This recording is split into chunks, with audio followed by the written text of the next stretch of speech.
Salut tout le monde, comment ça va? Alors aujourd'hui, un petit point juridique, une info qui est tombée ce matin.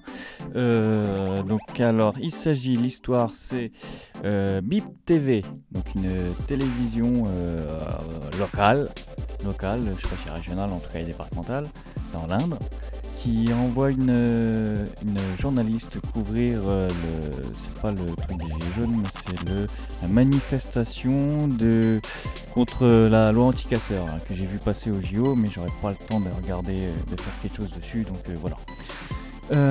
Donc elle envoie cette télé envoie cette journaliste couvrir l'événement, entre guillemets, hein, et il se trouve qu'une personne lui fait signe avec le geste de lui trancher la gorge en lui disant « Si tu me filmes, je te tue ». Donc, comment dire, l'intelligence n'a pas de limite en ce bas monde. Parce que oui, on a le droit de ne pas se faire filmer, hein, c'est le droit à l'image. D'ailleurs, de plus en plus de reportages et même des publicités où tu as des figurants involontaires dedans se font flouter. Donc il y a dû y avoir un certain contentieux là-dessus. Donc oui, tu as le droit de ne pas te faire filmer, même quand c'est un journaliste, même sur un événement. Donc il n'y a pas besoin de menacer les gens pour ça. Donc de une. De deux, elle souhaite porter plainte, elle a raison. Même si, bon, en étant journaliste, il faut attendre, il faut être secoué un petit peu. Mais bon, c'est pas une raison pour que ça laisse faire, hein, bien entendu. Et donc elle souhaite porter plainte, elle et son administration, j'allais dire, et sa rédaction, pour menace de mort. Alors, c'est là que ça coince, parce que l'article 222-17, lui, nous dit que la menace de commettre un crime ou un délit contre les personnes dont la tentative est punissable est punie de 6 mois d'emprisonnement, 7 500 € d'amende, blablabla, lorsqu'elle est soit réitérée, soit matérialisée par un écrit, une image ou tout autre objet. La peine est portée à 3 ans lorsqu'il s'agit d'une menace de mort. Donc, ce qui est important dans cet article, c'est dont la tentative est punissable.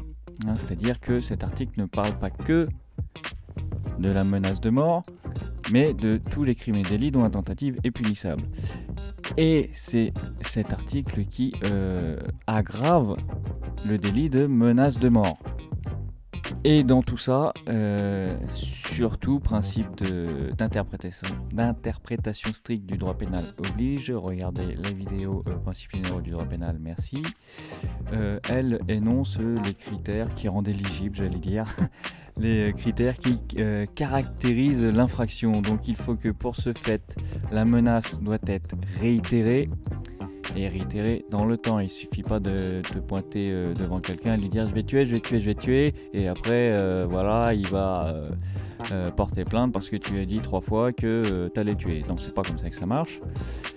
Soit matérialisé par un écrit, ce qui est dans la situation qui nous regarde n'a pas l'air d'être l'affaire, ou par une image ou tout autre objet. Alors est-ce que le geste à un moment donné peut être qualifié de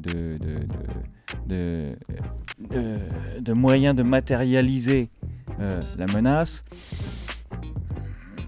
J'y crois pas trop, voire pas du tout. Mais bon, on peut avoir des surprises, mais bon, en l'état actuel des choses, et sachant bien que, bien entendu, c'est par rapport à ce qui est dit, à ce qu'on sait, hein, parce qu'il y a une interview sur France Bleu, sur le site de France Bleu, je mettrai le lien, c'est là que j'ai tiré l'image, une interview, des extraits de l'interview, où elle dit notamment qu'il y a dit plus de choses que ça, donc peut-être qu'il y a des éléments qui pourraient aider à caractériser l'infraction, mais d'après ce qu'on en sait là, ça ne répond pas à la définition de ça, elle n'est pas réitérée, hein, il n'y a pas dit il y a un mois, puis une semaine, et puis ainsi de suite, donc ça n'est pas constant, c'est pas une menace réelle finalement, la constance détermine la réalité de la menace, c'est matérialisé par rien du tout, donc elle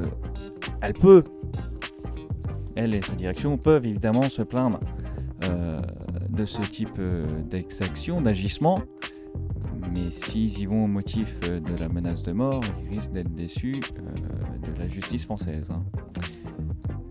Donc je dis pas qu'on peut faire ce genre de choses à qui on veut ou à un journaliste en particulier sans qu'il ne se passe jamais rien. C'est pas ce que je suis en train de dire. Je dis juste que principe d'interprétation stricte du droit pénal oblige. Si cette personne doit être poursuivie, c'est pas au titre de la menace de mort. Et je suis pas persuadé qu'il y aura beaucoup de surprises là-dessus.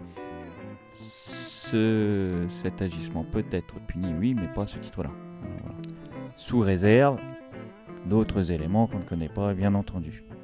Donc ben voilà, petit point juridique en passant vite fait, parce que j'ai pas le time en ce moment, j'ai trop de trucs à faire. Je devais sortir 83615 My Life, donc tu peux décrocher si ça t'intéresse pas. Le vol aggravé, c'est toujours pas fait. Un autre flash JO, c'est pas fait. Je vais peut-être plus le faire puisque l'info commence à être datée maintenant. Bref, j'ai pas le time, mais vous inquiétez pas, dès qu'il y a des choses qui arrivent quand même. Allez, merci pour tout.